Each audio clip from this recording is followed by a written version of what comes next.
Most people don't have a money problem, they have a structure problem. So today we'll break down the 5 bank accounts you need to manage your money like a pro.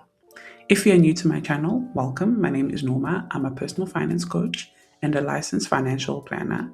My goal is to help you pay off debts, learn how to manage your money with confidence, and to start building real wealth. If you'd like to book a one-on-one session with me, all the links are below. All right, let's get into the video. The first account you need to make sure that you have, which I know that you already have, is your bills account. This is basically your stability account. This is where your income comes in. So that account where your income comes in is where all your debit orders, your rent, your insurance, your monthly needs, those expenses that just come off automatically, that's the account for that. You must not be guessing if you have enough or, oh my gosh, what am I going to do this month? You must already know that this account is only for debit orders. And because it is predictable, because it is fixed, you can actually put it on your budget, calculate how much you actually need, and make sure that you have that amount of money available in your bills account. Everything serious comes out of this account. Medical aid, all of that comes out from this account. Account number 2 that you need to have, some of you don't have this one, some of you do. Chances, if you've had a one-on-one with me, you've already opened this account, which is your swiping account. This is the account that you can freely swipe, and it's okay because it is for that. So this is for things like groceries, petrol, eating out, small treats. So when you do your budget and you're like, okay, this is how much I need for groceries, this is how much I need for petrol, this is how much I'm budgeting for eating out, and this is how much I'm budgeting for like lunch at work or things like that. When you're swiping the same card that you use for your bills, you sometimes will overspend on groceries or overspend on eating out, that when that debit order for your medical aid comes off, now it's not enough. Now you're in trouble. Now you could end up lapsing your policies or forfeiting quite a lot of things, all because you had to buy something to eat. You don't want to put your bills at risk. So separate your bills and your spending by having a swiping account. So you take the money that you need. So if, for example, for groceries, you budgeted 4,000 Rand, for petrol, you budgeted 2,000 Rand for the month. And for eating out, you budgeted 1,000 Rand. So what is that? 7,000 Rand. When you get paid, you take 7,000 Rand and you're transferring it into your swiping account. Now you can freely use that with knowing in the back of your head that everything else that is serious is already taken care of. You transfer that set amount every single month, and it's also going to help you stay in budget. It's going to help you not overspend. So you are not making any mistakes while you are spending money because it is separate from bills and it's separate from your variable expenses. You can also use this account to challenge yourself to spend less this month. If you see that, okay, last month I budgeted 4,000 on food and I ended up actually spending 4,000 on food, let me see if this month I can try and spend 3,800 Rand on food and save 200 Rand. So you can use this because variable expenses change month to month. You can actually use this category in your budget to try and spend less than normal. Account number 3 is your safety account, your savings account, basically. So this is to protect you. And let me go a little bit deeper on that. This one is not for spending. So sometimes what happens with the same bank, you can open different accounts so you can see everything on your app. So you can also open it so that you're not having accounts with every single bank, but you can have different accounts in one bank. But have a safety account. So specifically for your emergency fund.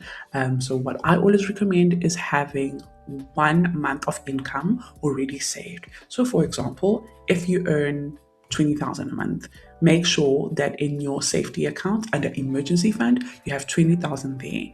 And then I can start helping you with investments and things like that, knowing that you have 1 month already of income saved in your safety account. But also for your other short-term savings goals. So things like school uniforms, things like car servicing, birthday, if you know that you have different kids and they have birthdays, or your partner or your mom or whatever, medical excess, car excess.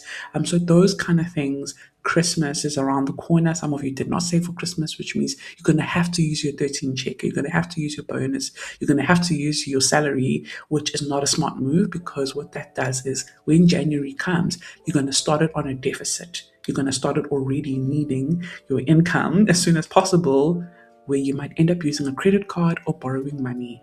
And then when you get paid in January, you're already owing someone.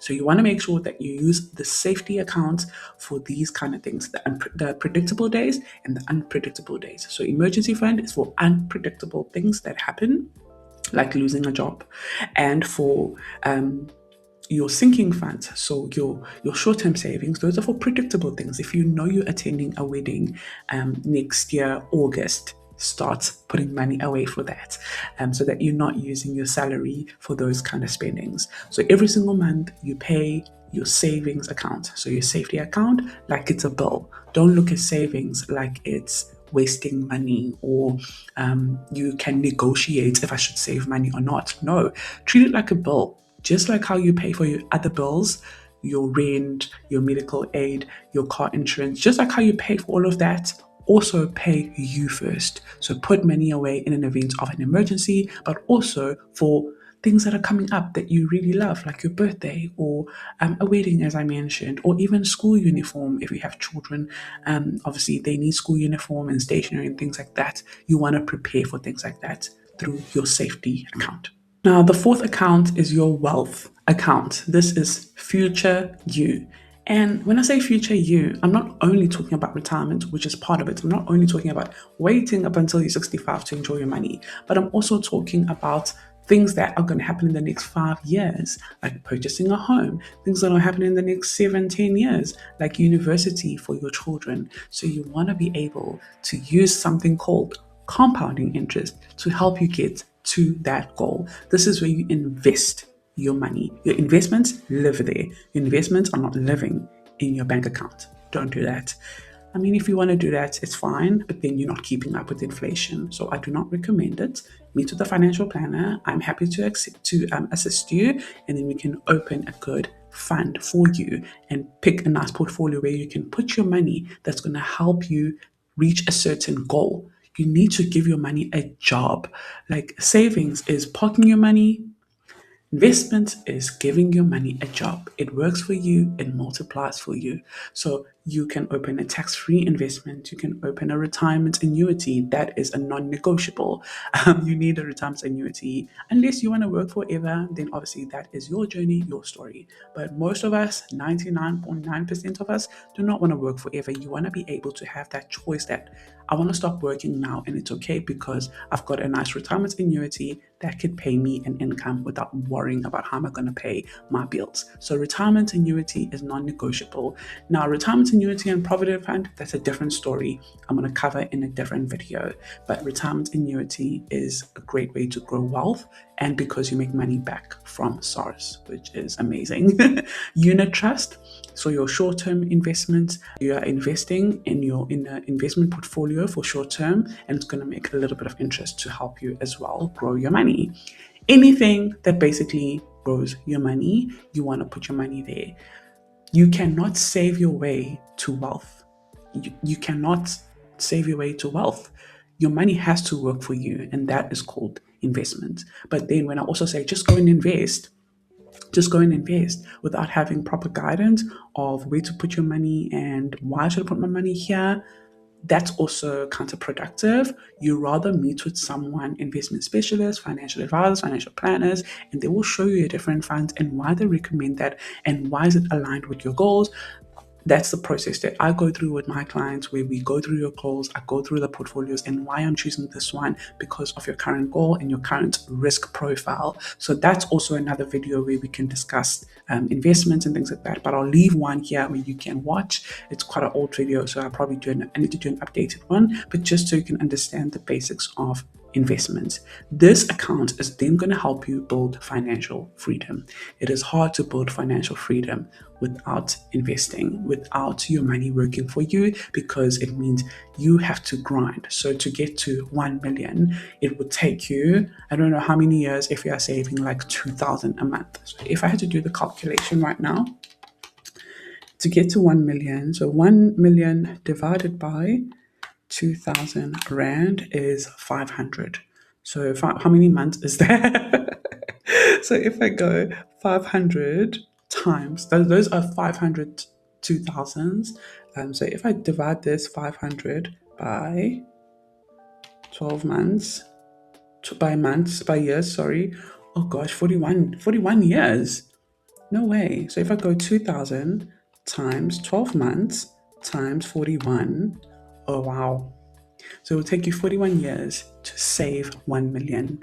But to actually invest your money, I can actually do the calculation right now so that we can actually have a look and see how long it will take you to get to 1 million through investing at a if we are under the impression that, you know what, the money is going to grow by like 12%. So what I'm showing you right now is a small illustration of compounding interest. So basically what I did was I put a 2,000 Rand a month. As you can see, a month, it doesn't increase each year, and there's no lump sum or any single premium that you're putting in there at a 12% growth. Obviously looking at more of a moderate to aggressive portfolio. We go down over here and it says you're going to reach your million in 16 years. So 16 years, 41 years, it's a no-brainer. And the compounding interest though there, let's do a calculation. So if we take 2,000 a month, times that by 12 months, that's 24,000 a year. 24,000 times it by 16 years, it's 384,000 that you would have invested, but your money will be sitting at around 1 million. So if we go minus 1091619, your money would have grown by 707,000 in this investment. And before you say, oh, what about SARS? Oh, what about this and that? If you put your money in an endowment, it's something you don't have to worry about. But if you put your money in a unit trust, then that's a different story. Again, book a one-on-one with me and I'll show you the difference and how that works. But I would not recommend a unit trust for something that is long-term.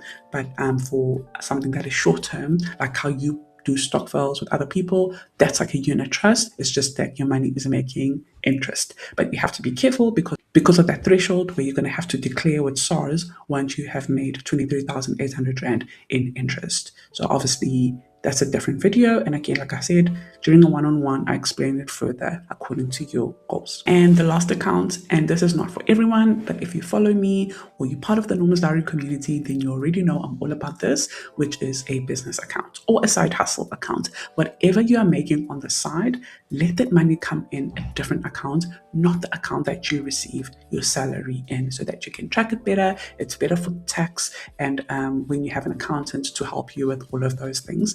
So if you have a small business, you're a content creator, separate your money, don't combine everything. It helps you track your income, expenses properly, you pay yourself in peace, and you use that money for whatever it's supposed to be for. So I remember when I was working a full-time job, when I just started, I just came back from New Zealand to South Africa, and it was during COVID. I had a full-time job and I was also teaching English online.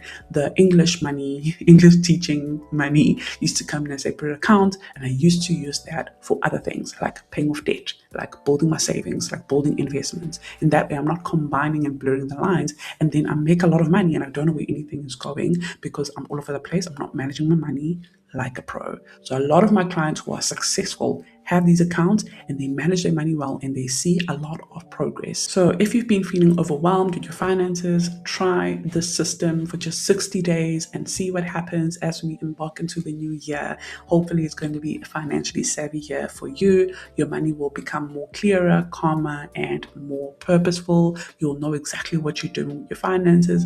I use the zero-based budgets, and this method of different accounts has helped me so much in my journey. And if you need help setting up these properly and getting that one-on-one and understanding what you need to do, then like I said, I'm here. I have complimentary sessions for retirement planning, investment planning, financial planning, but then the debt coaching and budget coaching comes at a fee. It's once off, and I go through everything, and I also do the spreadsheet for you, and I walk you through step by step according to your goals. We are not taught this in school. You don't want to be part of those people who earn an income and then when they retire, they have nothing and they rely on their kids, which is now called black tax. It's unfortunate that it's part of now our culture as a black person, but it can change from us. It can start with us. We have all the information online. We have no other excuse. All we need to do is just take the action, get the assistance, and I'm here to help you. Thank you so much for watching, everybody. Please subscribe if you haven't. Share with someone who you know need this, and I look forward to assisting you if you are interested. Bye.